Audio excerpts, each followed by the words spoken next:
And here, Mark Perez. So, now that I finally get to talk to you, maybe you could tell us a little bit about you and where you're from?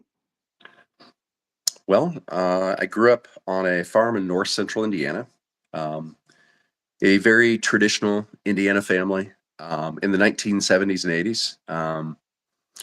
As all the Gen Xers, because I'm a Gen X, knows, we were kind of like the silent generation. We were the latchkey kids, and we just weren't really seen or heard. Our voices were taken away. We weren't allowed to have boundaries or set those with anybody. Um, Pretty much, if you showed your emotions, you got beat.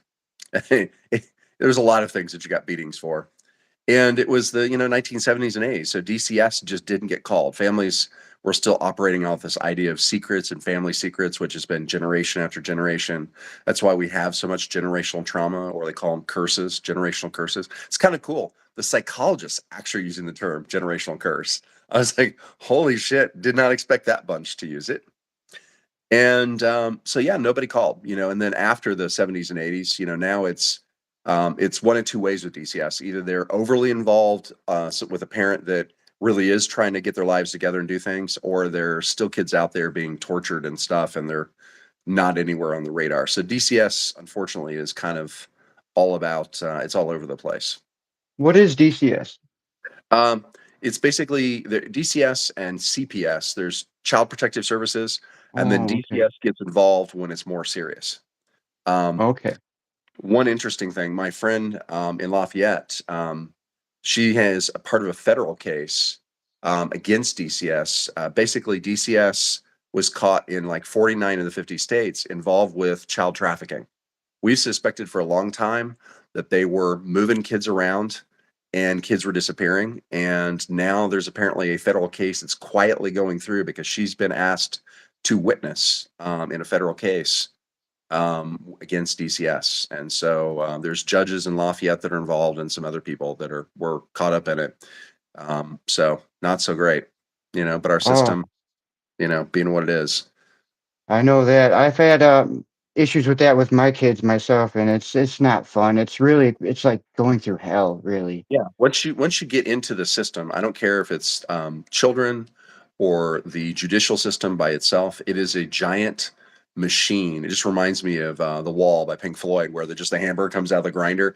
That's what it does to everybody involved, all the family, all the children, all the loved ones.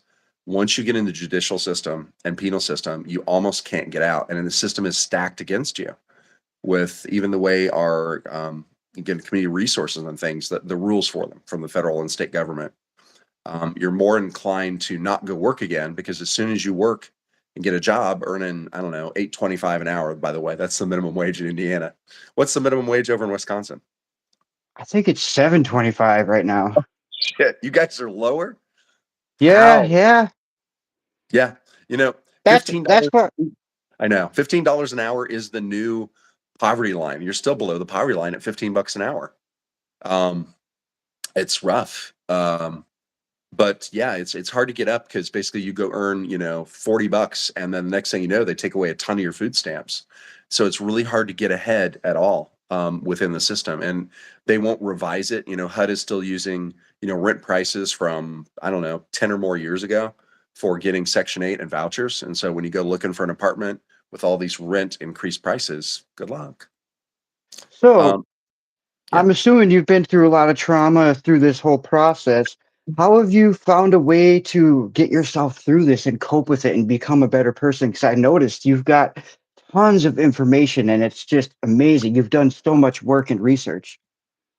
Here's the real truth, Vincent. I did very little research.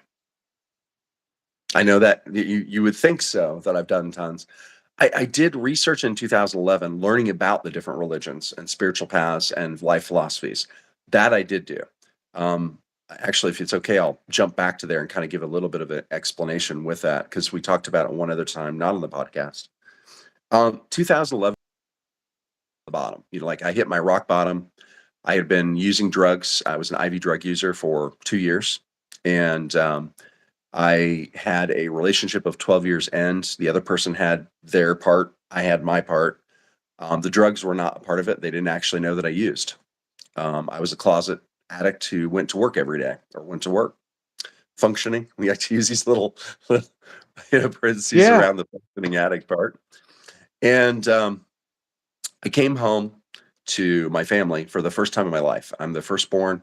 I have a brother and sister, 15 and 17 years younger than me. I never called my family for help ever.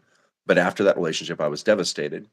And I came home and told them the truth right away. When I landed the next morning, I sat down with my brother and his wife and I said, "Hey, here's a situation. I promise I will not go using your house. Here's the behaviors if I were in withdrawal or I had been using, so you know that if you see these, hey." Um, and long story short, with the family, I would have been better to say to them that I killed and murdered and eat babies than to say I was an addict or a person in recovery. Um, we have lots of people in my family that are addicts, but they're not drugs. I was the only one. And my sister's, at that time, fiance and then husband, from outside the family. So I was the only one inside our family. And they completely freaked out, all of them, including my brother, or my brother's wife, who was a nurse. She was an RN down at Vincennes. She went to work and talked to somebody about us as a group, and they filled her head full of all kinds of fear and garbage. So, You know, one of the messages I want to put out there is that just because someone's a health provider, a doctor, an RN, does not mean that they understand anything about addiction or anything about us. I Go was ahead. just gonna say, I was in the same boat, brother. And I'll tell you, you cannot understand what a person is going through unless you've been through it. You can Yeah. say this and you could say that, but you just don't know. Yeah. There's no way you can know. And the only thing you can really do for a person that is suffering from addiction is to have compassion for them, listen to them, and be there for them. Yep. That doesn't mean you have to enable them, but be there for them. Bingo. Show them love, you know? That was the one thing I was going to say. The one piece is the not enable part, and that's hard. It's such a fine line walking between love and enable. It's really tough, and I think only the person, if they are enabling, can make that decision. If they look at themselves and realize, hey, I'm making things worse. So 2011 was coming back, family freaking out. My family dumped me on the steps of a rehab center in Indianapolis and just left me there. Um, and I was there for that night. I actually, that day and all the stress that they put me under triggered a thyroid storm, which I had a toxic goiter here in my thyroid full of basically the hormone that controls your metabolism. So it dumped all of it into my system at once. So I went into a thyroid storm and they ended up taking me over to the hospital and I went and was admitted to the ER. The doctor there, the tech did the EKG and then looked at it, and then the doctor came in and said, "Hey, you're, 47 years old and you've just had a heart attack." And I'm like, and because I couldn't breathe, my heart rate was so high. Yeah, because the hormones being sent from the thyroid gland. Yeah, Yeah, that controls all of that, right? it does. My whole body. I was. I think my pulse was like 220. It was like running a marathon, which you can't stay at that for very long. And they realized while I was there that I was going to stop being able to breathe because my lungs and the muscles are becoming fatigued and tired. And I was shaking so bad, I couldn't talk. They would try to ask me, 50 million questions, and I was trying to write on a pad and I would scribble because I couldn't do it. They ended up putting me on life support, knocking me out.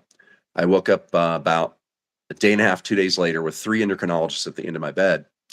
And they said, "Well, welcome back. The level severity of the thyroid storm you just had, we threw everything at you while you were under in life support. So all kinds of different drugs and chemicals to break me out of it." And they said it has a 98% mortality rate. You're the 2%. Did Um, you have did you have any near death experiences while that happened, or no, I was completely gone and out when that happened. So I don't know where I was. It just was darkness. Um, no recollection of it. I just know that I felt like I'd been hit by a Mack truck and run over by like 20 times. Every muscle in my body hurt. I felt wrecked. Um, my parents came to the hospital to visit me, and I said, hey, because it was going to be a while to recover there in the hospital. So I'd been admitted the night the thyroid storm happened. I was admitted to that recovery program. It's called Salvation Army's Harbor Light. Would not recommend it for anyone. It's very evangelical. Not a program that I would suggest to send my loved ones to. But mom and dad came, and I begged them to let me go home. And I'd never begged before in my life, Vincent. And I said, let me just come home and just heal. I am like destroyed. And my dad told me that it was tough love and told me no. And so I'm there for the rest of that week recovering. And then I returned to the rehab, sober living. It's more like a rehab. It was inpatient. And I was in the one that was the Loctite, not the detox, but the middle one. And I was in a wheelchair because I couldn't, walk. Um, Is and so this every Hmm? is this what led you to recovery, or is this um, just a I path along the pathway? I was done when I landed in Indiana. When I landed that first day, and I told my family the truth, I said, "Look, for the last 2 years I've been using. I laid down the needle 7 days ago, and I'm done. I want to be done." And they, like I said, they didn't know what to do with us. So I was there So at it's the re. a cold turkey kind of thing then, huh? Yeah, it was. Yeah. That's the best way to go if you ask me. It really is. Yeah, I wouldn't know because that's the path that I chose. Like, I don't know what it's, I mean, I see it, I'm a peer recovery coach, by the way, now. So, amongst all my different accolades and junk and titles and pieces of paper, um, I'm a peer recovery coach. And I've been a life coach for the last 26 years now, which is a peer recovery coach, but a peer recovery coach is more narrow in doing things about recovery and resources and getting them up. So I've been doing this a long, long time, and I still have that. I don't do that role right now from the place Did I you moved. did you find what did you find to replace the drugs? Did you find a hobby, self health, or what did you do to actually take your mind away from it? I'll be honest. I think it was in 2011, earlier in the year. Well, I'm sorry, I'm wrong. So as I became homeless and then I got off the streets, I replaced it with learning because I was looking for. I'd had 16 near-death experiences at that point, Vincent. So the thyroid storm was one of 16. And so I was looking for what keeps me from crossing over. Why do I keep getting yanked back? And my family was very fundamental. Always my whole life, people were always ramming Bibles down my throat. I used to make the joke I had heathen written across my forehead because they come up to me at the bus stop, at the eye doctor, and start witnessing. And I'm just like, please just stop. You don't know anything about me. And I got really, back then, I used to get really offended by it and really kind of nasty back to them. I don't anymore. I just realized that they're programmed. Um, I did a great write up on it on Facebook, and that my family feels if they don't save you, if they don't save their family members, that basically they have failed as a Christian, like completely failed. And that's beat into them from the time that they're super young. Um, that's rough. I remember my grandfather Roser, who I guarantee you did not accept Jesus as his Savior and Lord. Their story was, well, you never know at the last moment of his life, he could have turned and accepted Jesus, because they want themselves to feel better because they don't want to deal with, they feel the fact that maybe he didn't and they failed. So I would say my family's biggest thing is to pass on their faith traditions is probably the single most important thing, whether we were good people, whether anything else, is to pass on those faith traditions. And that level of brainwashing and programming, it makes me sad for them. Like that the church does this to people, my family and many others. Um, so I ended up, due to the health stuff, someone, so one morning there at the rehab place, they didn't give us our medication on time. And with my heart stuff and thyroid, I had to have those meds on time. So I had a fever and my pulse was way elevated. So they gave the meds to me, but they did my vitals and they said, hey, we want you to go to the ER. We're not liking because these are kind of high. And I'm like, okay, fine. Do you want to, ambulance? They asked me, or we can take you over in a truck. And I said, let's save the taxpayers money. Take me over in a truck. I go over there, I get admitted, and they said, hey, bring back all the papers because you got to show where you were, that you weren't messing around. I'm like, hey, no problem. I get discharged. I have all the papers. I call them. And then the Salvation Army Light explains to me that I've been discharged from the program. And I'm like, but you guys have my 2 suitcases of my only belongings I have left, besides the clothes on my back. And they basically said, we don't care, and we're not coming to get you. So I sat on the sidewalk outside the ER crying. And two black ladies came up in a big old Cadillac, and they go, "Poor little white boy, you know, why are you crying?" And I told them, and they're like, "Oh, hell no, honey." And so they took me over there. Um, they reluctantly set aside the time of a staff member to get my stuff.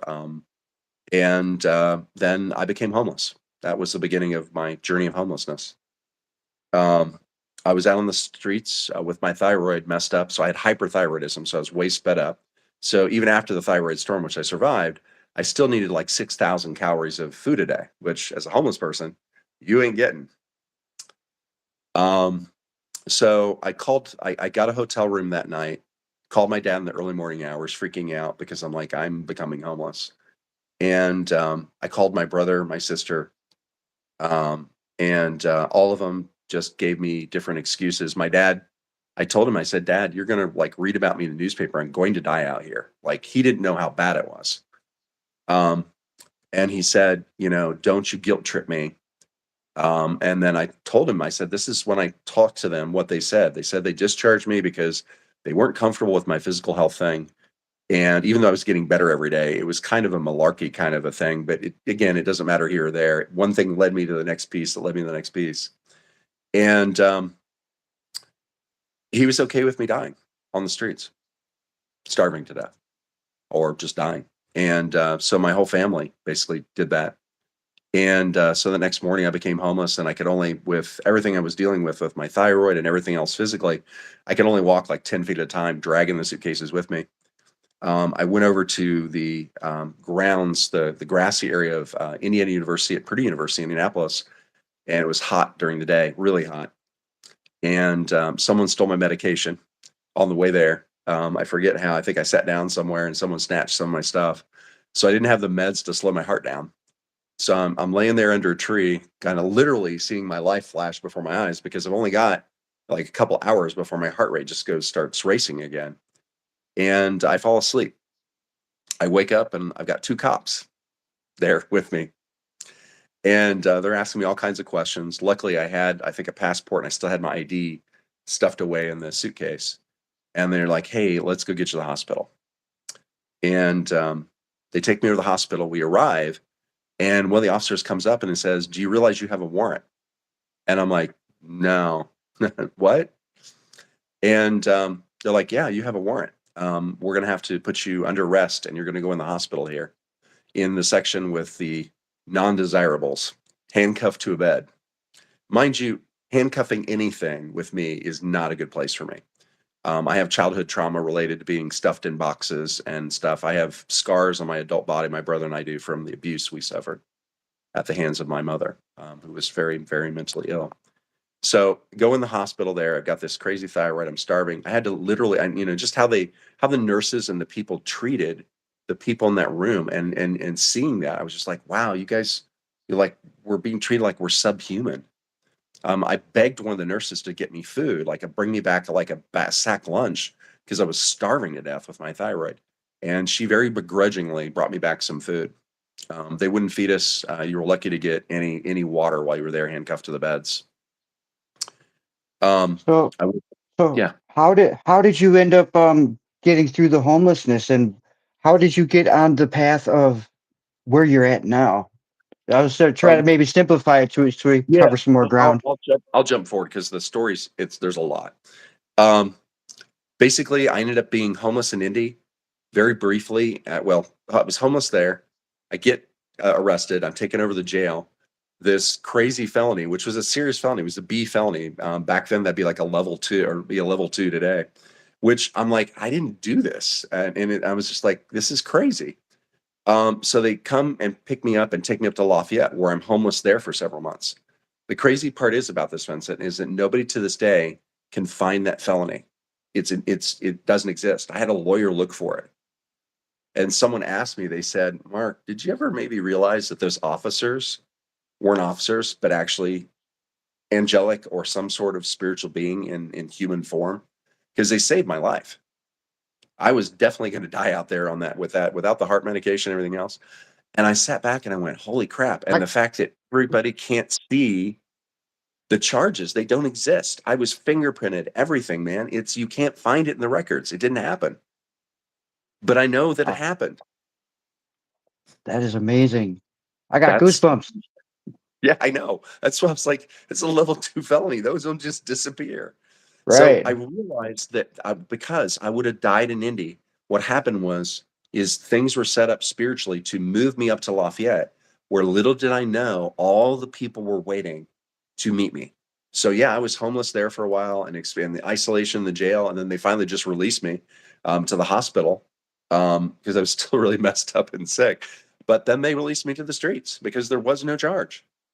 And I stayed out there homeless for quite a while. And then one of the social workers had met me at different organizations. And I joke, but it's just what it felt like. It felt like it took an act of God, a letter from the Pope to get me an apartment. Because the doctor said, I mean, I had hospice brought in, man. They were like, hey, we're just going to make it, easy for you to die. And I'm like, seriously? And I feel bad. I screamed at them in obscenities, because I wasn't ready to die. And but it took a grant by one of the organizations that paid for my rent for a year. And that's how I got off the streets. Because the doctor said, look, if he doesn't have a roof over his head, if he doesn't have food and a bed, he can't heal. No amount of meds is going to fix this. I mean, I got exposed to tuberculosis. I mean, you name it on the streets. I was around it and probably had caught it and was like dying of it. But yeah, so I got in that apartment, which was in a slumlord complex over on Schuyler Avenue. Everybody in Lafayette knows that apartment complex, with 6 registered sex offenders as my neighbors, which, let me tell you, brother, I had huge issues and feels for that group of people. Um, but I used to say, I'm not proud of this, but it's the truth. I used to say, don't bother with, firing squads, just hang him with the same piece of rope over and over again. Because I'd been victimized, not sexually, but I'd been victimized as a young little child starting at 3 years old. And I wasn't okay with people who killed children. But living there, and that's when I started the study of all those different religious paths. I'd be there reading to the wee hours of the morning and the night. That's what kind of started the spiritual awakening of me going, hey, there's something more here. Why have I not been able to leave after 16 times? And then eventually I started talking to those individuals and I got to know them. And it changed my heart, Vincent, because I realized that every single one of them had been brutally victimized, terrible, when they were children by people that were drunk or fucked up out of their minds on drugs, most of the time alcohol. And I don't know what the turning point is for one person going and becoming a person who hurts children and a person who's molested and has this victimized who doesn't. I don't know what that turning point is. Um, but I developed compassion and empathy for them. And so Yeah. as a peer, yeah, as a peer, I have no problem with that group. I understand that it's not something they can continue to do. That behavior is never okay to do, and we do have to protect our children. And if they do it, or especially if they try to continue to do it, we have to stop them and put a stop to it. But I've always said this, that I'm above no one, and that includes, the kings, the politicians, the priests, the regular person, the homeless, and it includes the pedophiles. And anybody who struggles and gets crazy with that, when I've written about it, are the people that are still trying to heal from the things that happened to them when they were children, or their children, or some of their loved ones. Because otherwise, we can look at them and go, shit happened to them. Let's just not have them repeat it. And you can hold them in your arms and love them. So that Well, was one of here's the big changing points for me. one of the things I experienced is when I went to jail and I had to get put into a re-entry program through my probation, Yeah. and I met a man who I went to school with in middle school Hmm. 25 years later in this program, and he was running the program. Mm, He got put in that program because he murdered somebody. mm, And now he's in a program helping people re-enter into the community and yeah. working with the church and working with love and basically like an angel, like people Yeah. can change and that is a real thing. It is. And that's what we have to give them the change. The problem is, again, the system gives them no therapy, no help, no nothing. So they're in there in the punitive system. And what they need, again, they were children that were broken. They need the best of the therapists. We need to go ahead and invest the money in these people. We do, to help them heal so they can become productive members of society like you and I have. Um, yeah, the next one, it was so funny. Every group that I hated, my higher power or something, and it isn't God didn't, source didn't do this. A part of my journey put me with the group of people that I hated the most every time. The next group was the Nazis, the neo Nazis. So I had I had medication, and the doctor upped it. It was an antidepressant, and it unfortunately the higher dosage it really didn't mesh well with me. So I had a psychotic episode, and I end up inpatient at a psych hospital called Riverbend, and it's filled with neo Nazis. That's who was the patients at the time, and this it's a small little ward. And I was like, there's no freaking way that the people that I hate the next most. So I'm sitting there playing cards and checkers and chess with a bunch of white supremacists and neo Nazis until, again, I could hear their stories and start to love them. And do you know what the common thread that everybody I've met who's a neo Nazi is? Any idea, Vincent? No. This is what I found from the ones, because as a peer coach, they kept being sent to me. Like I kept getting neo Nazis as people who were my clients. For the men, they have a tremendous father wound, like terrible father wounds, like the worst. And so when they come across the neo Nazi organizations or some of the people that are part of it, those people have a fatherly role and a fatherly influence and can kind of take them in. And that's kind of how they kind of bring them in. But it is, do I think those organizations are great? No, of course not. Still to this day. But again, I can love the people. And that's what I realized. The common wound was they were brought in, and those organizations had them again do horrible things, but they all had this incredible father wounds that in some way the organization was kind of helping them meet that need. And that was the common thread. I actually have a friend who's going through that issue right now. They're like, "Oh man, where's the love? Can't you just love him? What is going on here?" But Yeah. he's carrying the hate in his heart, and I feel that he'll work through that. And Yeah. I just send him love. Yep, exactly. Soldier Mike, one of the great tattooists in our community in Lafayette, I have two tattoos on my calves from him. For people who have really changed, he will do free cover up tattoos for any of the white supremacy stuff. The only cost is for you to tell your story to him about what you did, who you are now, and how you changed. So, mad Yeah, props to Soldier Mike. He's an amazing human being. I So, noticed though. You're right though. That the people that have the hatred for other people, they always get stuck with them, and they always have to face it. It's like it's the lesson that they came here to learn. I guess is really what it it is. is. Yeah, it is.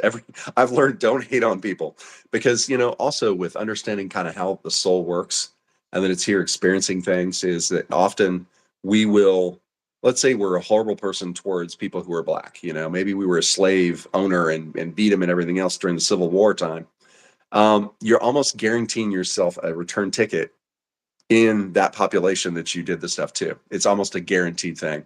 That's why we all joke about Mike Pence and him. We got his gay card and his princess card warmed up for him um, because Well, he did so much hatred and aversion towards a group of people, and the soul's like, oh, okay, because it doesn't have all the junk when we're here tethered in a body, and it's like, oh, okay, well, so I want to try it on the other side, and that's what it'll do. So it'll come back in the next one or two times in a form that is that group that they did the dirt to.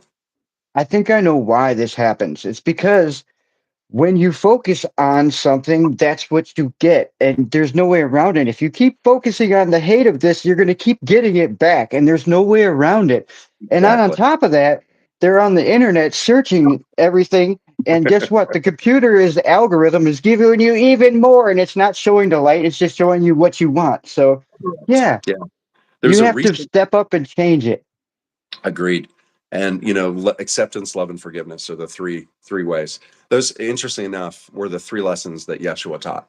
That all of his lessons boil down to those three things. And they're nothing like what the church and is what taught now, unfortunately. But I digress. Yeah, there's a lady I did a post on her video, and she talked about that. She said, "Yeah, no, we don't come back to experience things that we liked." She says we come back to experience the things we hated and hated on. And I'm like, "Ooh, yeah, I'm yeah, pretty sure that is probably how that piece works." Yeah, it's logic for me. Yeah, and it's aversion. Is attachment. So attachment of either kind, where we're something really good where we're holding on to it, or something like I said with hatred and other things. Either way, will guarantee you return trips here. It's so true, and I've seen this in my life too. So yeah, 2011 was more of that studying of those books. I would go home with stacks of them. And then 4 days later, call my social workers because I was barely able to walk back then. I had a cane. Once I got out of the wheelchair, I kept rehabilitating myself. Um, and I was looking for the answer because I'm a former scientist. And I was like, well, what is this thing that keeps preventing me from dying 16 times? And I was really angry at God, really pissed off. Also had it pushed on me so much. So I was an atheist at that point. Science was my God. And I still like Christian Science, by the way. I think they got some stuff there that's quite noteworthy. Um, but along the way, I guess I became agnostic. I met a guy from a big church, not a fan of the church, but he always said to me, "Don't judge the apples, by just a couple of them." He bought me two books that were part of a three series, and they were written chapter by chapter. One chapter was by a prominent, respected scientist, and then the next chapter was by somebody in the religious or spiritual world. And the whole theme of the three books was what was called intelligent design. And I'd struggled with this too because I'm like, how I can't just by what they've taught me in school as a scientist say that this just randomly fell together. It's too perfect. It's balanced on the head of a pin spinning. Just like it's not. We can't. It isn't chance. So these books went back and forth talking about intelligent design, and that was what was the shift for me to go, you know what? There is something there. I don't fucking understand what it is, but there must be some sort of reason that I'm here because 16 times brought to death's edge. Um, by the way, to date, that's now 21 near-death experiences, none of which are from drugs or drug overdose. So, Um, do you have any memories from being dead and any of those, or any supernatural experiences? I'm really interested in I any don't. kind of stories. I was always brought to the edge, but didn't cross further. In my case, I've got a friend who she crossed over to the other side. She knows it, and I chuckled because when she told me what it was, and I was just like, yeah, that is what's on the other side. Um, there is a test or a test question at the end of a person's life, and you have a choice of sorts. And I know what the answer to that is, but here's the catch: no one chooses the right answer if they have any attachment. So it's kind of like the whole biblical story of Lot and Sarah fleeing Sodom and Gomorrah, and Sarah looks back and gets turned to salt. If you have any unfinished business, if you have anything that your soul wants to experience but hasn't, you're going to turn to look back. So if you look back, you go back. But there's basically darkness and there's light. Don't choose the light. And in fact, don't choose. And that's the catch. So the ego has this whole disease of more that we're always looking for something, looking for the next. At that moment, when you come to the threshold, there isn't a choice. You just sit there and let the darkness enfold you. That's what is the answer to the test. But you'll find even if I tell someone that, the likelihood of them being able to do it and not move, just be there with it in the presence, because it's scary. If you can't, you go back.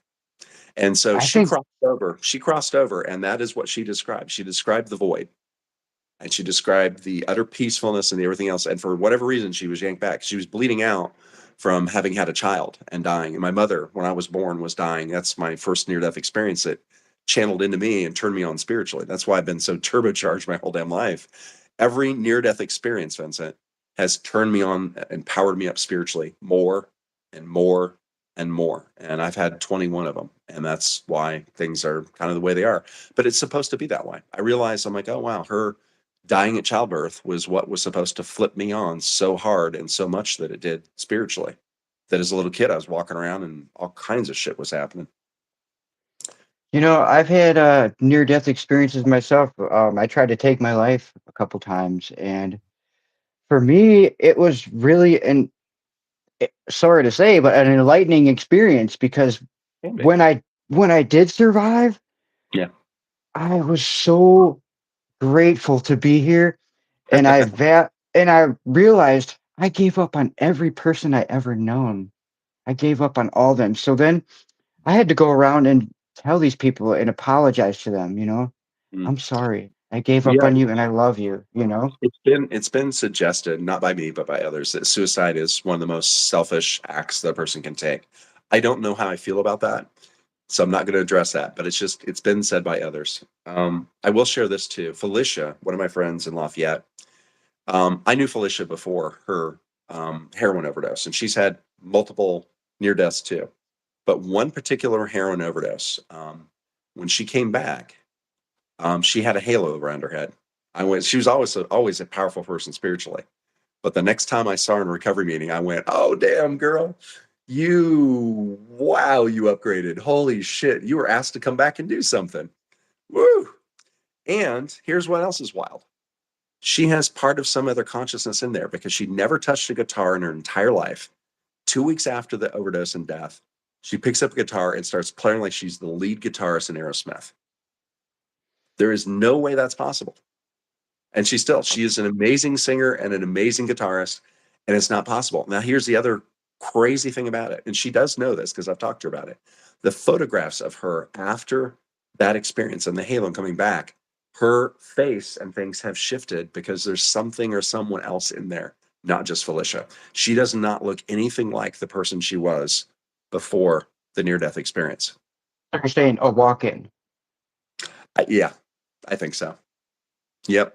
I know some others. Okay, I was going to say I know some others, but that's not the case. And see, that may be why, like my mind, why I don't cross all the way over is I'm not supposed to be one of the walk-ins because it's tough for walk-ins because there'll be loss of memories. There'll be an even further of feeling of I don't belong here, and the body's also not quite calibrated to the energy of the person that's in it, so that can cause some challenges. So it's my belief that that's why I've been brought to the edge each time, but not the walk and not the other, because this vessel was supposed to be the one I'm in that I finish in all the way to the end because it had to be calibrated exactly the way it is for the stuff that I've gone through. Because after, I experienced the Kundalini awakening a number of years ago. If I wasn't calibrated correctly and everything wasn't aligned and open and balanced, I'd be dead or insane. That's another one that's like, no joke when that one turns on. Um, Would you yeah, like to hear my experience for absolutely. my walk-in? Yeah. Well, what happened is my life was so bad. I was hooked on drugs Yeah. and everything was just shit in my life. It was actually really good, but I was seeing it as shit. And I called out to God and I called out to my star family and I said, I just want to work for you. I want to do your deeds and just Ah, just help me. I'm here to work for you. And a couple weeks later is when I tried to commit suicide. And after I woke up from that, my whole life changed. And that's when I started doing the artwork. And that's where I started having a passion for life. And just I am who I am now. I am a completely different person from what I was before that. It's like yeah. night and day. So whether it's a mental thing or not, it's real, you Yeah. know? Well, the results speak for themselves, which is you're now a different person creating a completely different life and bringing joy and your creativity to the world, which, by the way, I very much appreciate your music and your stuff. I said one other time we were just the two of us that I'd been stealth watching your stuff for at least the last year, and really have been excited watching your journey. Babe Bradley was another person that I've been friends with on Facebook for years. And I think, in a sense, the three of us kind of, like I said, I did that research of the religious stuff, but beyond that, the stuff that I know came from meditation. It just comes in constantly. It's claircognizance, or whatever the term is the person wants to use. People come in, hey Mark, what about this? And I'll be like, this is the answer, and it's not coming from me. Or I'll step away and I'll go, hey, I need to step away and meditate. Let me go ask. Let me sit quietly. And sometimes I get an answer. Sometimes I'm told, nope, that's a part of their journey and that's something for them to figure out. You leave it be. And sometimes I'm told what the answer is and then told that, hey, you leave it be. Yeah, I've noticed for me too, it's like I don't obviously we've had our talks about free will, and Mhm. I feel like that everything in my brain is received. I don't even feel like any of that coming from me anymore. It's just all there. I don't have any attachment as to what it is going to be. I just let it flow through. Mhm. Yeah. Yeah. That's just where I'm at with that. But Yeah, so you were talking about you got into hypnotic regression. Yeah. Would you like to dive into that at all and Well, explain? yeah. Well, so I got into that because I was going to go do massage therapy, and I got diagnosed with stage 4 Hodgkin's lymphoma cancer. So, stage 4 being the kiss your ass goodbye staging of cancer. Um, and I knew as soon as it happened because they couldn't figure it out. It was the VA, and I had 41 days of fever before it finally broke. I wanted to throw myself off a Oh, building. But wow. they finally did a scan while I was in hospital for weeks and go, "Oh, look, there's tumors everywhere." I'm like, "Yeah, no shit." Um, because I kept pushing. They kept telling me, "Oh, you just have virus, go home and rest." And I kept going to the Danville Hospital, the clinic, IU hospital. I'm like, "No, I know with my body and awareness, I'm like, no, something is really bad wrong." And so I land there. They finally go, "Hey, it's Hodgkin's lymphoma." The day they gave me the unofficial diagnosis, I I had a room full of doctors, and they go, "Hey, it's unofficial, but it's Hodgkin's lymphoma." And I said, "Stage 4, right?" And they're like, "Yeah." And I started laughing, like belly laughing, and they're like looking at me like I'm crazy. And I said, "This isn't how I die, number one." And I said, "Hold my beer, watch what happens." And so they did one chemo treatment as I left the hospital, which thank goodness, because that one was an old chemo drug. Because I had cancer one other time in earlier years when I was 28. That chemo drug broke the fever. So I had 41 days of fever. And then they send me home with critically low, blood levels, but they're like, just go home, come back in a month and a half. Um, I did come back in a month and a half. And I told the doctor, I said, the cancer's gone. I want you to do a physical exam of me and go check the paperwork, the labs, because you have the tumor marker stuff. And he comes over because we know where the tumors were, and he can't find anything. And he's just kind of like, so he goes over to get the lab work, and he finds that there's no tumor markers whatsoever. And then Wow. he turns around and he goes, we're continuing the chemo anyway. And I'm like, I was ready to be done right then, but my friends, my relatives, my clients, everybody would have like hung me. Like I would have died from them, not the cancer, had I not continued the chemo. But honestly, Vincent, the chemo was gone. It disappeared. I can tell you the moment, the day that it happened. You I think went maybe to, you jumped timelines? no, no, I No? don't think so. So I went to a very holy place in nature near Lafayette where I live. And I went there with a friend of mine who also has spiritual gifts, including the gift of healing. But hers has always been kind of inconsistent because her lack of belief in herself. And I've done a number of miracles over the years of healing, like more than I can count on both hands. In other countries I've traveled to and other places. And that day we were there, and she's just like, Mark, help me gather energy or whatever. And she was getting ready to do her contribution to help me. And it was cool because all the other people, when I came back and had the cancer and started the chemo, when I got home, everybody who I had helped, everybody who I'd guided, other healers, other people, they all showed up in force and they said, "Hey, brother, it's our time to help you." And they did. They showed up with all other different things. But it was that day because as I was there and she was doing her thing, she turned and looked, and I knew it was happening because I felt the energy pour into me like when I've done the miracles. And she said, "Mark, you're surrounded by angels right now." So it was that moment that I didn't ask for. That's the thing. I didn't ask to be healed. I simply went there with her to help her with her contribution because she wanted to help. And I don't know whether it is something you do or don't ask for. I don't know, But anyway, that's the moment they vanished because I reached up and I was like, they're gone, completely gone. And so they still at the VA call me a miracle, a walking miracle. I've overcome all kinds of other stuff that they basically the medical system says this is impossible. You can't be cured of this and healed. And yet here I am. And I kind of continue to stymie them. I went to see my primary care doctor at the VA today, and he was asking me questions about different things. He's like, "How are you not on medication?" And I'm just like, perfectly healthy. All the labs come back and they're just like, "Okay, well, we don't know what to do with us and you."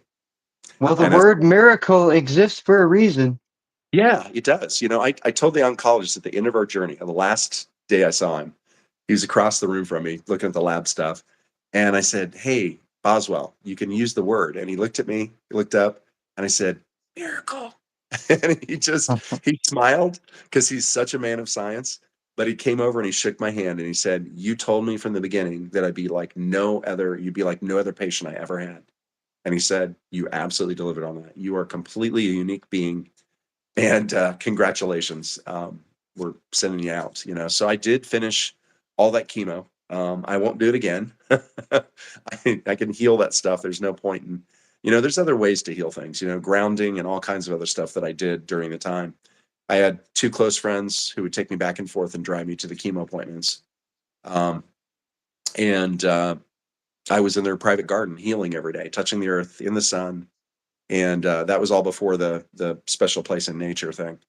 But yeah, I've been given, I recognize that with gratitude what I've been given. I've been given 21 times to not cross over because apparently what I'm doing, and I know what I'm doing right now is what I'm supposed to do. Um, I'll That's share quite a this. blessing. Well, I see it on your post that you're trying to bring people together and make a community, a Yeah. spiritual community. And how can people reach out to you to do that? Reach out for me on Facebook. As soon as I can get unpacked and finish the last bit of editing, the last chapter two, the first book is being published. I was going to use a pen name because I kind of wanted to stay away from the fame and the rest. A little bit of that was a little bit of insecurity and fear. And so I talked with my best friend and I said, I made the decision I'm going to publish under my own name. So the first book will be under Mark Perez, and I'm going to withhold the title until it's actually published. But the book is a bit of exploration of spirituality, but most importantly, it's how I got this to be quiet because I lived in such fear for most of my life that this just jumped around constantly and made narratives and trains and craziness. It was a zoo up here. And the tools that I put in the book, there are, I don't know, more than 20 different ways to quiet one's mind, to go to the now. So I loved Eckhart Tolle and his Power of Now. But my challenge with the book, and it was written a long time ago, is that you read the book, but most people didn't understand how to actually get there. How do you do this? So my book is not his book. My book is my book with other things. But those tools, if a person uses them, will quiet your mind and get you into the now. Because once you get a grip of it, your mind has felt it, it will be like, oh, okay, I know how to do this. And it will start to widen and widen and widen and grow. I also did that with myself. I used the sensory deprivation tanks that are full of Epsom salts. Have you ever done this, Vincent? No, but I've seen them. Yeah, like 11 and the upside down. Yeah, Indianapolis had a place, Lafayette has a place, and I just checked the other day. Within probably 20 minutes of where I live now is a place in Chesterton that has them. They are amazing. Not only is the Epsom salt and magnesium super healing for the body, like if you've got chronic pain, you can get in these things and then not hurt for an entire week without any narcotics or drugs. It's amazing. But if you regularly meditate and you get in these tanks, everybody starts having spiritual experiences. So I've had so many out of body because it's so easy to go out of body. Like a lot of us started astral traveling and things when we were kids. I just didn't know that that's what I was doing until later in life that I learned how to actually do these things in a controlled manner and learn how to use my gifts in a way that I choose when to operate them. But I've had so many spiritual experiences or supernatural experiences with those tanks. It's wild. But the Would people you who like don't, to would you like to share any of those? um, I'll share one of them. So I was out of my body traveling, and then I came back into the room, and my body is not in the tank. All I am is light, brilliant, brilliant light. And that's all. The whole tank is lit up. The whole room is lit up with it. And it was so cool because I was like, oh, there's basically the real me, not this vessel that I was seeing hovering above me. And it was so neat and so beautiful. And I've had that numerous times when I would go out of body, when I come back, I'd kind of stop before I'd go back into my vessel or in my body or reform with this. And it's interesting. My color of my energy is a brilliant, brilliant blue. Is the color that I could see. And So, what does it feel like when you're in that moment? Could you describe it? it's, once you get past, when you're out of body, once you get past because most people, they'll have some moments where they go out of body and then they go immediately back in because they freak out because of fear. Once you get used to the idea that you can do this and there's nothing scary, there's nothing that can hurt you. At best, you'll be a little bit of a delay coming back if you run into something or whatever. But that silver cord that connects us when we astral travel or project, nothing can break that. So I've had some people, all these horrible. I'm like, no, um, it's bliss. It's peaceful. It's exciting. It's a lot of emotions and feelings actually, because you're not tethered to your vessel. You're just out as energy. And I didn't know that I was doing this stuff as much until Rally, my friend. This all happened in one day. My mother would dream walk or she would astral travel. And I'm in my apartment and suddenly there's this figure of energy that comes in. And I'm like, number one, most things can't come through the walls, the things that are in that apartment. And I was like, that just walked through my own wall. What? And it scared me. I jumped. And then I was like, oh, it's mom. So I call her like 4 hours later and I go, hey, mom, have you been thinking about me? Have you been worried? And she's like, yeah. And I was like, were you taking a nap between 2 p.m. and 4 p.m. today? She's like, yeah. And I said, well, you just came to visit me in your astral form and scared the crap out of me. Now, the second part of the story that's funny is that I later, after the 4 p.m. thing, took a nap myself. So I'm calling my friend Rally, the one that went to the nature place with me that day of healing. And she then relates to me, hey, Mark, as you're telling me this about your mom and you guys, her going out of body, that earlier today you showed up in my place.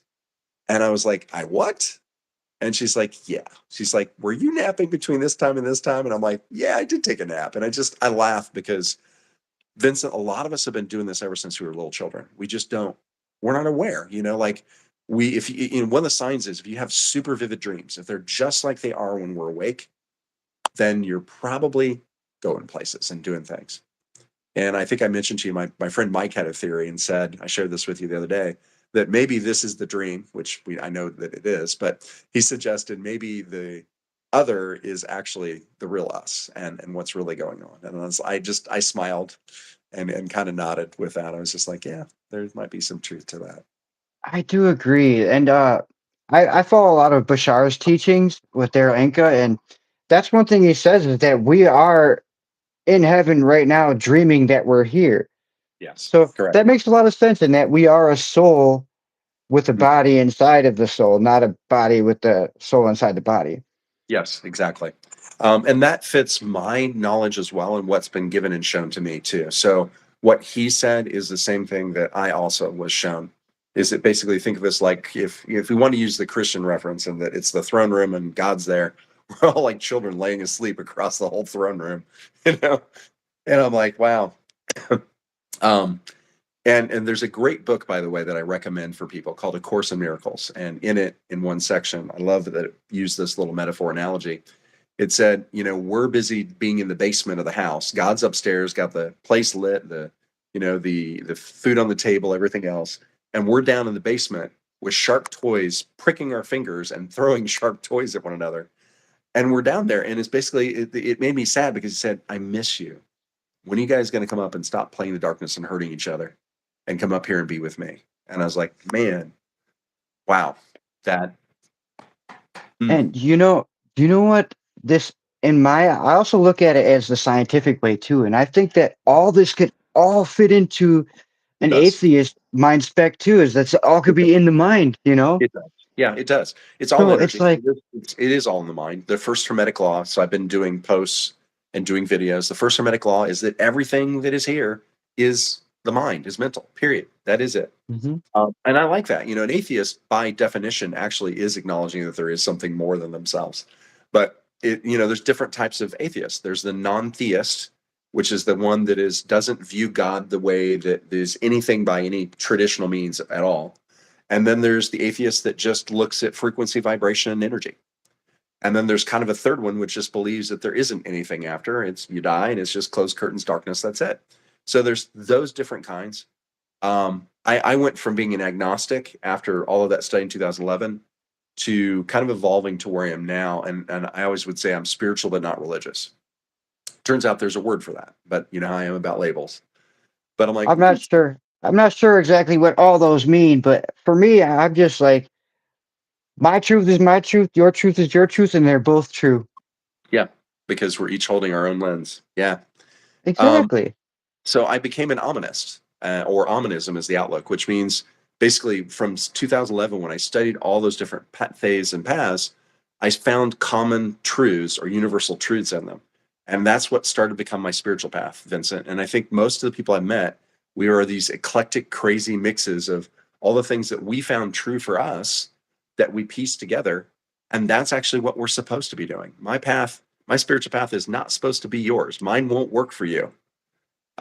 Which is Ex- one of my challenges with Buddhism is they keep trying to repeat the exact same formula that Buddha did. And I'm like, but that was the one that worked for Buddha. I mean, you can go along the concepts, and I love Buddhism, but you can't work his exact path because you will not get that outcome that he did.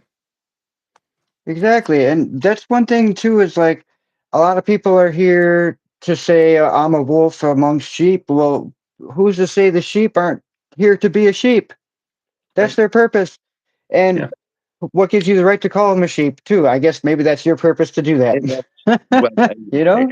I struggle with that too. I don't like the woke terms. I don't like the derogatory terms towards people who are sleeping or sheep, because here's the real truth. At some point in our soul's journey, maybe some people came on like I did the moment I landed in that vessel at birth, turned on. Okay. But at some point along my journey, things have been certainly unclear. So I have been sleeping too. And technically, we're all still sleeping until this is no more. That's the real truth.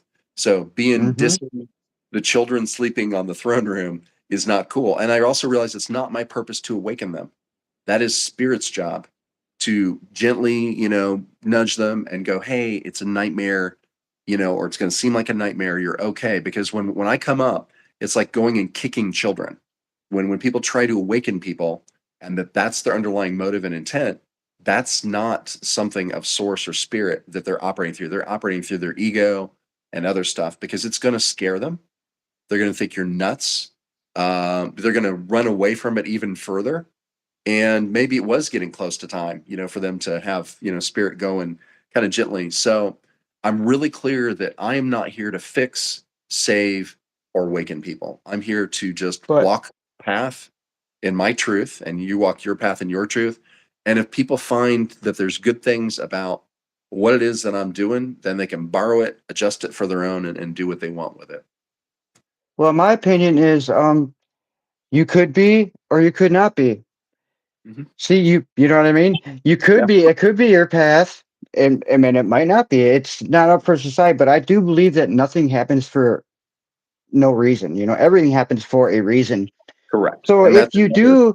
if you do come across someone and bring them the information, you could change your life. Someone asked me the question that changed my life is, you know, can you tell me what your next thought is? And that blew my mind, and it's not going to change. I tried to bring it to a lot of people. It doesn't change them, but it does spark the question. And whether they choose to drink the water that the horse. Well, let me throw this out there though. So here's the thing about the why the awakening people thing is not a great idea. Eventually, we all end up at the same outcome, the same exit point. I believe that 100%. We're walking one another home, as Ramdas said. But you can delay someone's journey and prolong their suffering by someone interfering. So yes, it's not, nothing is coincidence. But my therapist even said that in the beginning. I was asking her these crazy spiritual questions, and she's like, and she said to me, she said, Mark, if you'd just been born in India or in China or Japan, you could have found a guru, a master, and they could answer these crazy questions that you always come to me with that I'm just like, mm. And then later, 6 months later, she said to me, she said, Mark, I realize why you didn't have a teacher, why you didn't have a master, guru, no one, because you weren't supposed to. Because if you'd picked the wrong one, you would have been delayed decades, if not the rest of this lifetime, from where you needed to go. So I realized that, like I said, yeah, we can go in and we can drop stuff and kick the children, but that's not really source and spirit behind the person doing the awakening that way. And also, you can Well, really I break disagree with people that away. though. Source of the spirit is in everything, always. It is, but we also have ego, and people will run around because you basically you do get one master. There's two. You can choose the world and ego, and I'm not vilifying ego, or you can choose to walk in alignment with source. I can choose to walk in line with fear and pride and anger and all those things. and be a very destructive person. Now, does it change the overall outcome? No. Does it delay things? Absolutely. Does it make more suffering for me? Yes. If I go and I scare someone by awakening them and scare them so badly about these spiritual things that they run from it? Yeah, that is kind of not so great. Is it ultimately any harm done? No, because you can't do any harm in this reality.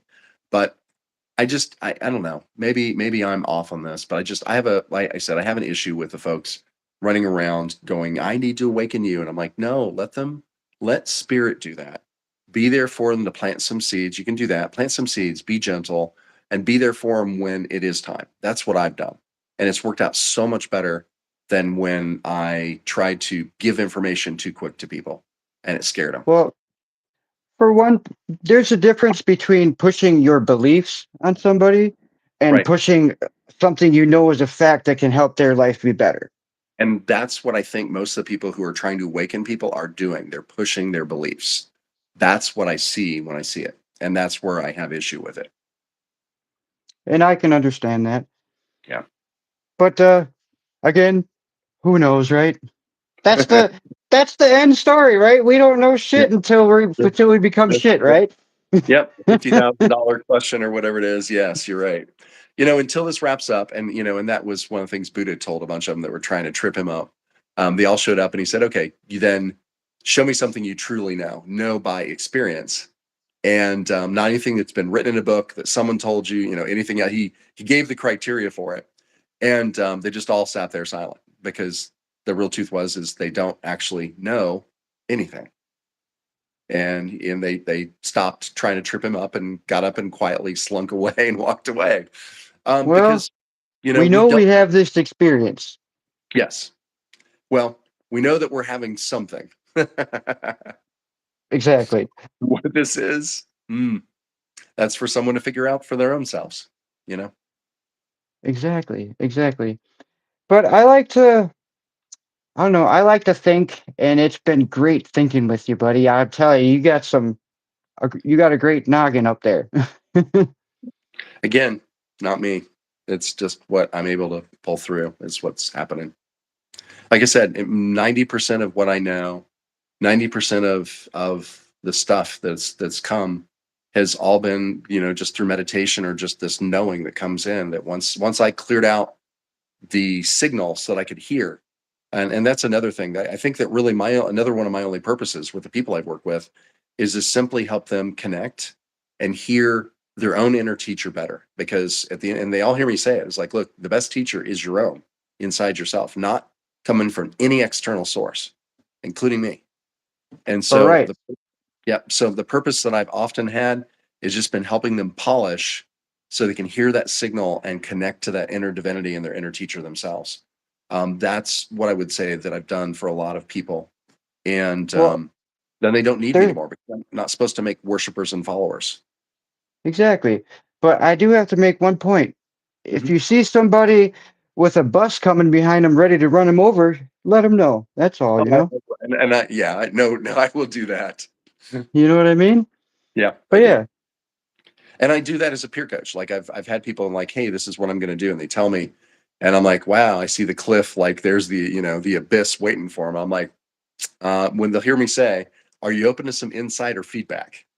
And if I say that, and they say no, if they say no, I'm done. Shut up. But if they go, yeah, then I go, hey, do you see the cliff over there? It's right over there. And do you realize right now, based off of what you just told me and the choices you're planning on making, that's pretty much likely where you're going to end up. So I absolutely will go, hey, look, there's the bus. and Um, that's very smart to ask for permission first because then you're not infringing on them. I do that all the time. I did that as a part of peer coaching, and I've carried that forward because sometimes people just want to be heard. I've had friends that are like, you're in problem solving fucking psychologist mode here with me. I didn't need that. That's not what I asked for. And I've been on the receiving end where they're doing that with me. And I'm just like, look, I didn't ask you to solve my problems because you don't know my life and my problems. And so that's a cool part of the peer movement is this idea that it is client centered, client strength focused. And I'm just here to shine some flashlights, but I ask for permission. And I think that that's a great way to handle our personal relationships, our friendships, Our spiritual connections too is like, hey, look, are you open to, this idea, thing? Are you open to talking So about this further? I wanted to ask you, so do you do hypnotic regression to like I've had UFO experiences. I would like to know what happened, or like, can Yeah. people reach out to you to get Yeah. hypnotic regression services? Yeah. Yeah. So I'm a hypnotherapist, licensed, certified, all that other stuff. And so, yes, we can do that type of work. Uh, I do less of that and more of the trauma work and some of the other things that, I mean, hypnotherapy can be used for so many things: weight loss, stopping vaping, smoking, getting rid of heroin cravings. I mean, it's better than Suboxone for getting rid of cravings. It's a better alternative, safer than using mats. And I am a supporter of a medically assisted treatment. Um, but yes, we can do regressions sometime if we wanted to. I would not do this recorded because people will misuse it. If we wanted to do that, you and I, through video chat, we can. And then we could do a podcast after and talk about everything that you experienced and what came out. And that might be really cool. Could be an Yeah, option. it's really valuable for people because so many people are having these experiences and they don't know what happened, and it just eats them away. And if you could provide them a way to have a little more insight of what actually happened, Oh, yeah. that's a blessing.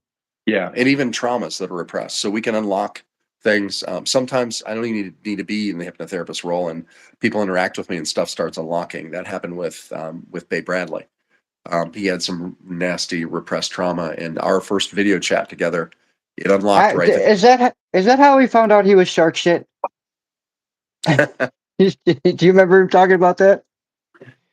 He He was telling me in the past life he got eaten by a shark. No, that is not what unlocked. This was something from this lifetime that he had deeply repressed. Oh, I'm not okay. going to go into that detail because that's his business. Even though he wasn't a client, it still was very personal. But some of us, that is a part of our gift set, is that we're like giant bags of keys that we carry, and that's definitely one of mine. If I get near you, if I interact with you for any amount of time, stuff starts unlocking. And then the hypnotherapy is like another whole set of tools to be able to go down in the subconscious, in the dark, because you don't normally have access to it.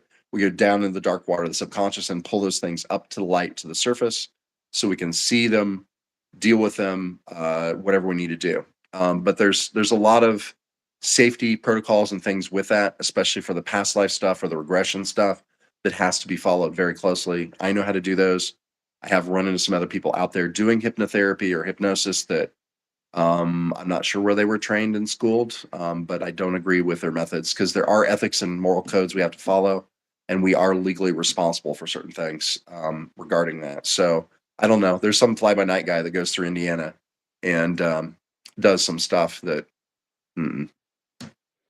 Well, I think we've passed an hour already. Do you think maybe we want to wrap it up here pretty soon, or? Absolutely, I think this is a good wrap place right here. But yeah, Plus, we can. I have to go to the bathroom so bad. All right. Hey, Vincent, thank you for taking time today. And Yeah. we'll do this again sometime in the future, or we can even, I have a couple other ideas I'll share with you offline that maybe we could do as a part of a podcast. It could be interesting for everybody. So what I would like everyone to do is like, share, and subscribe.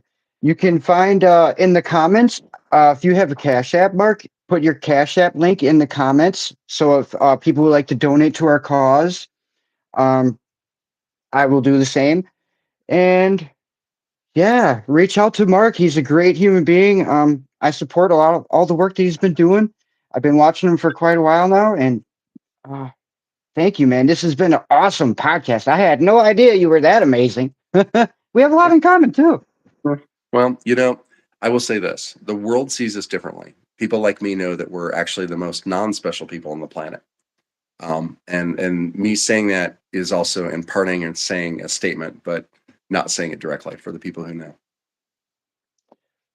All right. Well, with that being said, I love you, all you guys. Have awesome, wonderful, amazing everything. Now, I don't know how to stop this without closing out here. So, Yeah. uh, there we go.